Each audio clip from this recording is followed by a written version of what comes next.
This is the second part of Chapter 7, 7.2, two-variable linear systems. And again, this is Unit 7, Systems of Equations and Inequalities. Okay, so the first section we covered 7.1, which was basically using substitution and also a little bit of graphing on solving systems of equations, linear systems of equations, as well as some that were a combination of quadratic and linear. For this one, we're going to use the method of elimination.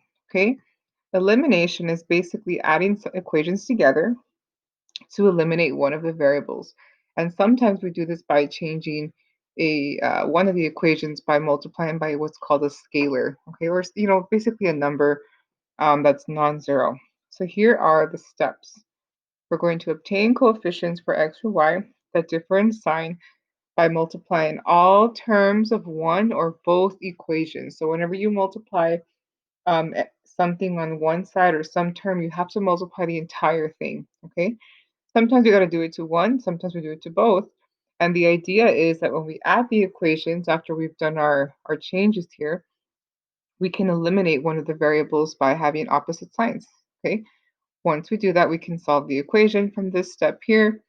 We back substitute whatever we found into one of our originals to solve for the other variable. And then just like 7.1 told us to do, we check. Okay, so here is our first example. Again, these are going to be just a bunch of examples. Let me get that a little bit straighter for you there. And we have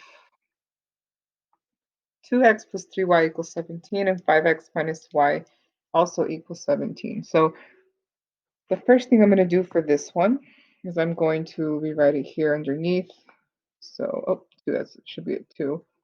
2x plus 3y equals 17.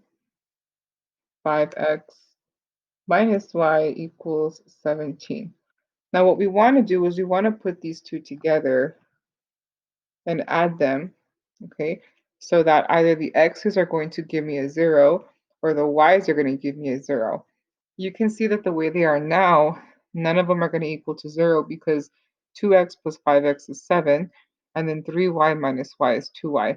So we're going to have to multiply one of the equations by something to make that happen. In this case, it looks like if I multiply this one by 3, okay, I will get this brand new equation. 15x minus 3y is equal to 51. Okay, and that gives me a brand new equation. It's not that it's brand new, it's just this equation multiplied by 3, which makes them equivalent because if you were to solve these or graph them, you would see that they're the exact same line. Okay, and they are because all we did is we multiplied it by a scalar. So we're going to go ahead and bring over our other equation we already had. So 2x plus 3y equals 17. And now we're going to try adding this. Okay, so when I do that, you're going to see that 2 plus 15 is 17x. 3y minus 3y is 0. So we have plus 0y. I mean, you don't even have to write this really, but we can if we want to. Is equal to 17, and 51 is going to give us, let's see, 68. Okay, so we can see from here that our equation is now 17x equals 68. We solve that. So divide both sides by 17. And x is going to give us, I want to say it's 4. Let me see. 4 is 7 is 4 times 1. Yes, it's going to be 4. So x equals 4 in this case. And that takes us all the way up to step number 3, basically. Okay. From here, we're going to back substitute this x equals 4 into one of these guys to figure out what y is. So let me go ahead and move this down just a little bit so we can see that in action here. So I'm going to go ahead and so I choose, and you don't have to write that, but I choose the second one. So 5x minus y equals 17. You can choose whichever one, of course, which would be 5 times something minus y equals 17. So let's plug in that 4 here. 5 times 4 is 20. Bring everything else down. And then we just solve for y. So minus 20 minus 20, negative y equals negative 3, I believe. Oh, my pen is about to die. Let me get a pen real quick.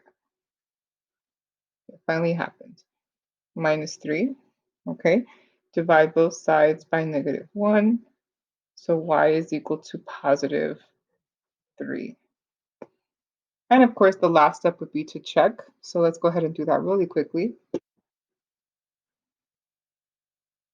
Remember that when we check, we have to check both equations. We are checking this point right here. So 4 comma 3, where this is our x, this is our y. And I'm going to plug it into both equations. So 2x plus 3y equals 17, and 5x minus y equals 17.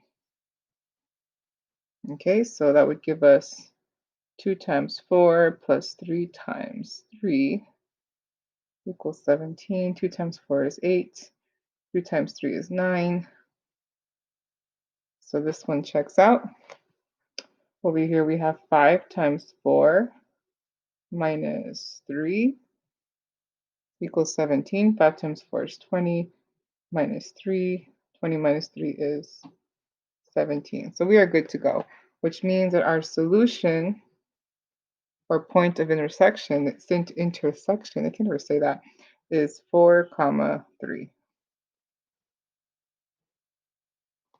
Okay, next example.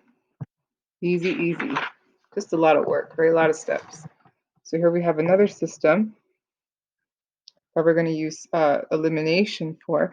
By the way, generally you can use, different methods to solve these. But this is focusing on elimination just because we are going to be using that somewhat of an elimination process for the next unit as well. For this one, it looks like nothing can really, I don't want to say cancel, but nothing can really give me 0 right off the bat, okay? So I'm going to have to multiply by something to make them equal to 0. And I think for this one, we might actually have to do it to both of them because if you see, these really have, I can't make this into a 3, so I'm not right away anyway. So I'm going to multiply both of them by something. I'm going to try to get rid of the x's. So I know that 3 and 2, if I multiply those, it gives me 6, right? So let's try to do this. You're going to multiply this one by negative 2 and this one by not negative 3, I'm sorry, positive 3. So you want to do one negative, one positive. That way you can make sure that they equal to 0 when you add them. Okay, so let's try that. So we'll have negative 2 times 3x plus 2y equals 7. And 3 times the other one, 2x plus 5y equals 1. All right. And we're going to go ahead and see what that gives us. So it looks like we're going to have negative 6 times x minus 4y equals negative 14. Okay, and on the bottom, we're going to have positive 6 times x plus 15 times y is equal to 3, because 3 times 1 is 3. And now, if we go ahead and look at these, we can see that the x's are going to just give us a 0. So that's going to be that 0x word we're looking for. And then we can just add everything else. So negative 4 and 15 is 11y. Negative 14 and 3 is negative 11. So if we solve for what I wrote here in black, okay, we get y equals negative 1.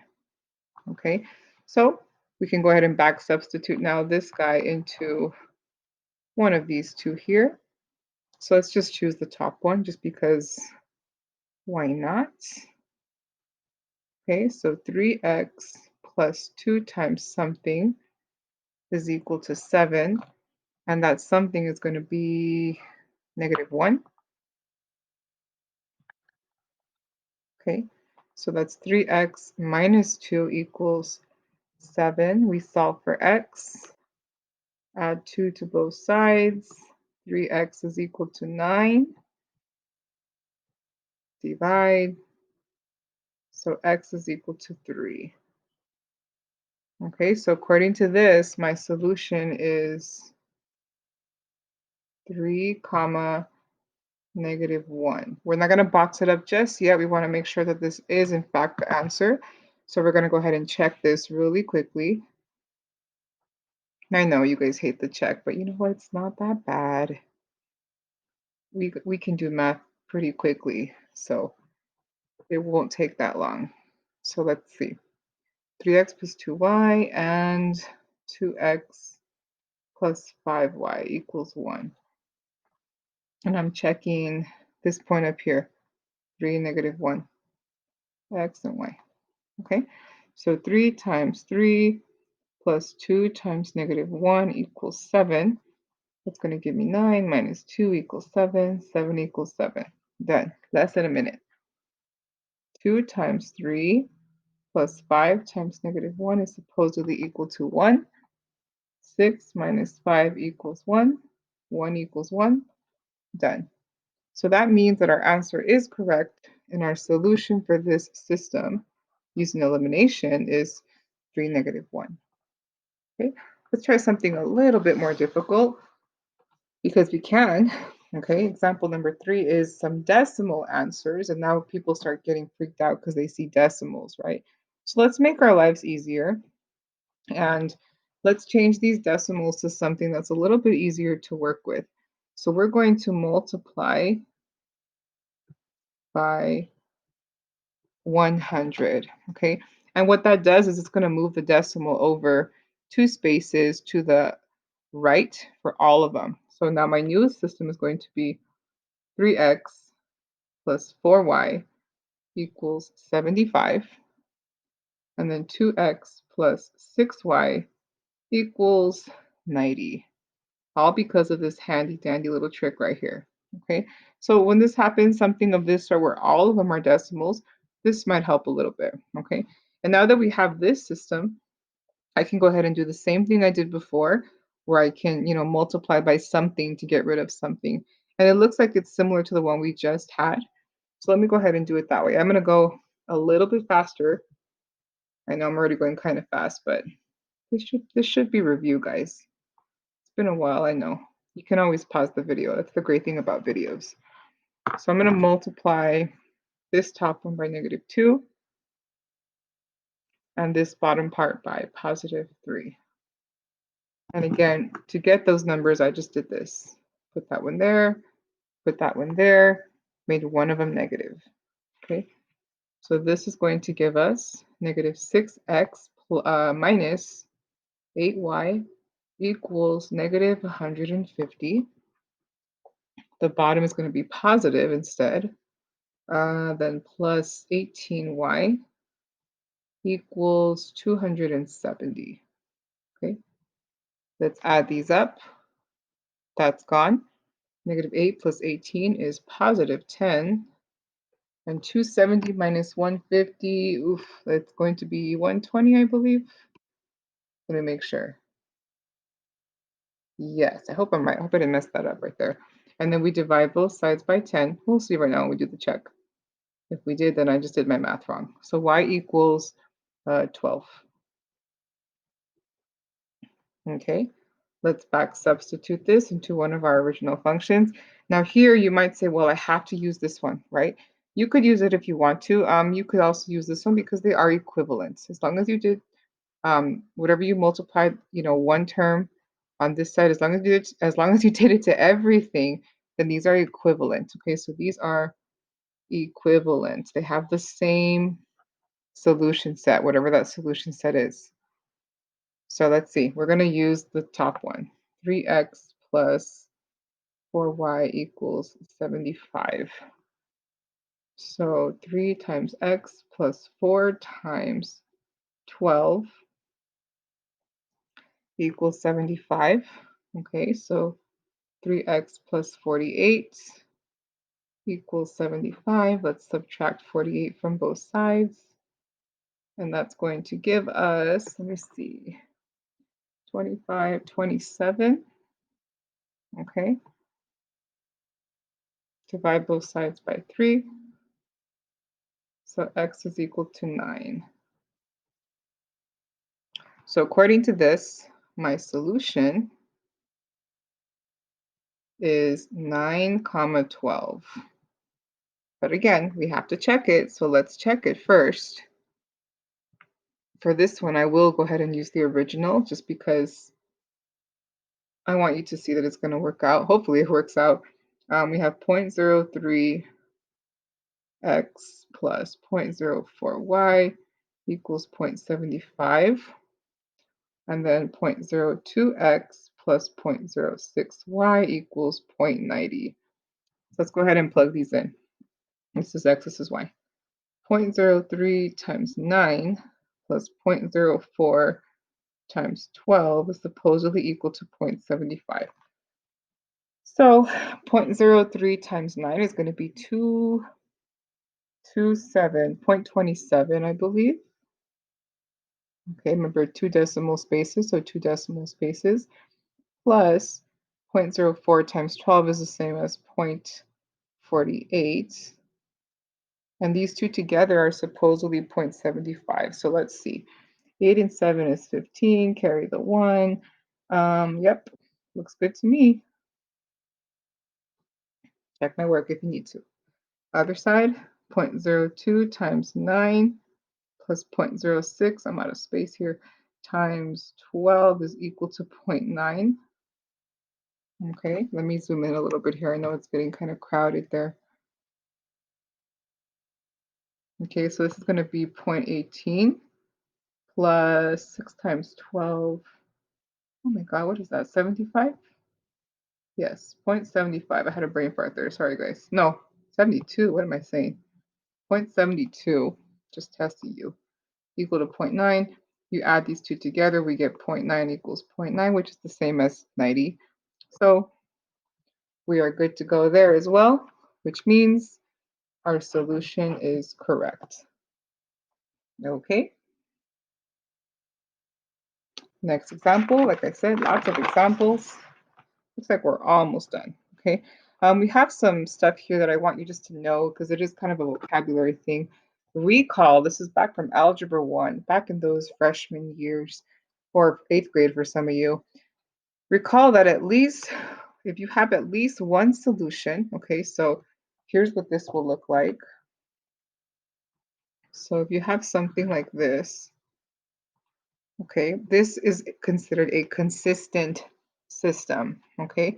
Meaning it has at least one solution. Now, notice I said at least one solution. There's kind of a key thing there, and we'll talk about that in class if you ask about it. So at least one solution is consistent. If it has no solutions, then the system is considered inconsistent.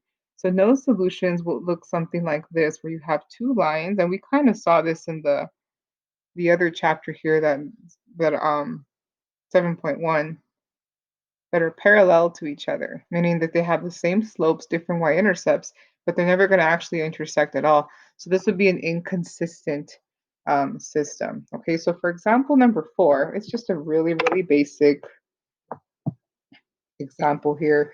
Describe the number of solutions and state whether consistent or inconsistent. Okay, so letter A can be tricky because I kind of didn't draw this other line on there, but let's say we had something like this, where the two lines intersect in every single point, okay? So the number of solutions for this is actually going to be infinite, right? Because every point on the first line is the exact same point as the one on the second. So it has an infinite number of solutions. I'm going to put it like that.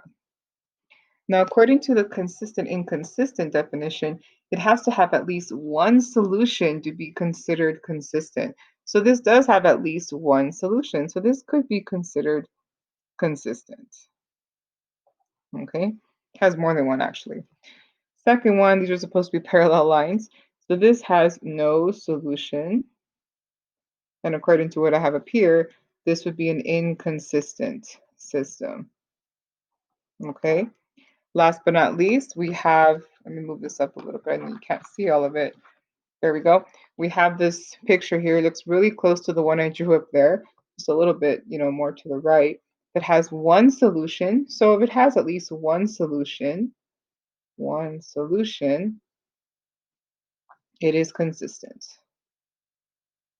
Okay, and that's it for these. This is just something real basic, really terminology based. Okay, we have two more examples that we're going to see, and then we will be done with this video. Look at us, almost done. So example number 5 is a no solution case when it comes to elimination. Okay, so let's go ahead and try some elimination for this one. I can see that these two right here, I can probably get rid of, right, if I were to make that one a 2. So let's multiply the top one times 2. Remember, as long as you multiply the entire equation, you can do that. You can do that just to one or to both. It's up to you how you want to do it. I'm just going to bring this one over. Okay, so this is going to be 2 times x is 2x, 2 times negative 2y is negative 4y, equals 2 times 3 is 6. Okay, oh, sorry, you can't see that. And the bottom just stays the same, so negative 2x plus 4y equals 1. We add everything, 0, 0, 0, 0. What the heck happened here? 0x plus 0y equals, oh, there we go, 7. That's something familiar, right? But this is nothing, right? This is actually just 0. And 0 does not equal 7. So if you have something like this where they don't equal to each other, this means there is no solution,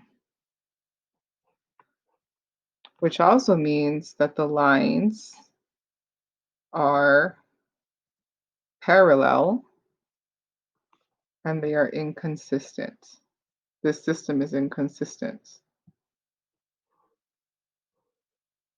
Okay, so isn't that nice? We're already done. No need to check. Okay, let's try the next one. Example number 6 is an example of when there's infinitely many solutions.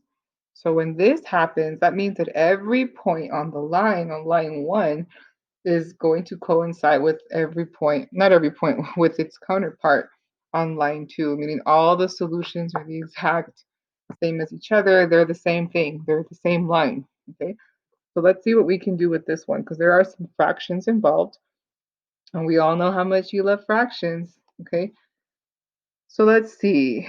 I'm going to say, since I see some denominators of 8 here, I'm going to multiply this top one by 8 because I kind of want to get rid of those 8s on the bottom. So let's try doing that. 8 times all of this, 1/2 x minus 1/8 y equals negative 3 over 8. So we're going to do that multiplication for the top, and I'm going to leave the bottom as is. So negative 4x plus y equals 3. Okay, from here, let's do this. There we go. From here, let's go ahead and multiply. So 8 times 1/2 is going to be 4x. Okay, and if you don't believe me, you can check. It's just 8 times 1, it's 8 over 2 is 4. Okay, that's this one. 8 times negative 1 over 8y is going to just give me minus y because the 8s are going to like just give me a 1 there. Equal to, again here, the denominator and the 8 are going to give me a 1, so I'm just left with negative 3. Okay, and then I'm left with the bottom, the same thing, so negative 4x plus y equals 3. Okay, and we can see here that if we were to add this up here like so, this is gone, so there's no x's. This is gone, there's no y's. Negative 3 and positive 3 is 0. So we have 0 on both sides. And technically, 0 does equal 0. But if you plug any number into this system, you're going to get the same thing on both sides. So when you have the same thing on both sides, this means that this is an infinite solution type of system, meaning that it is consistent and all the solutions and I'm sorry, all the points on one line are the exact same as the other line. So that is it, guys. That is it for this video. If you have any questions, as always, let me know.